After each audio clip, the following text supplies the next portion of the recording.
तो का हो का बताई हो बड़े लूह से मुंह झोकराइल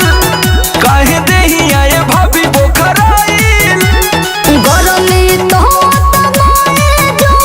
दमरे लागल बाना फूल चैत में बढ़ल परे तरह ढका धक चलत थरे सरह चैत में बढ़ल परे तरह ढका धक चलत थरे सरह भूसा तो फकफकाई के फेंकत होई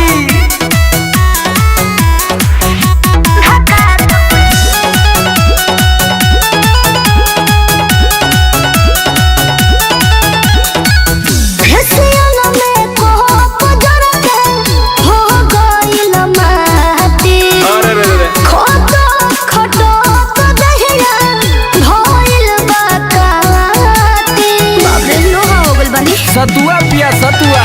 गोदरल आइलू गवने अब सियार हो गइलू दुइए दिनवा दवले थक के बिलार हो गइलू बोझा डालल हाथा हो भूसा फेंकल भाजा हो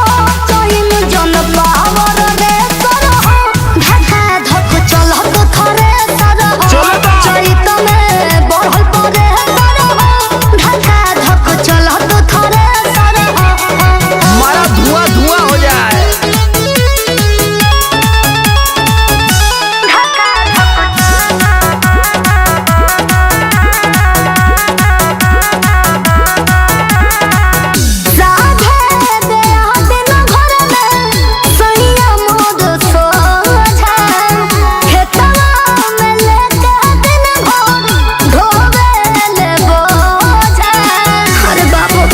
डिगिरिया खराब ना जाई कइले बारू बीटक महटराइन हो जाइबू पैसा अबते घरवा के मालिकाइन हो जाइबू घर में रोजा होता लोक झोंक बतिया सुने न समरवा लोक बलम के अलग में तरह ढका धक चलत थरे सरह चैत में बढ़ल परे तरह ढका धक चलत थरे सरह अरे तो थ्रेसर 5G है ना धक धक धक धक चलला।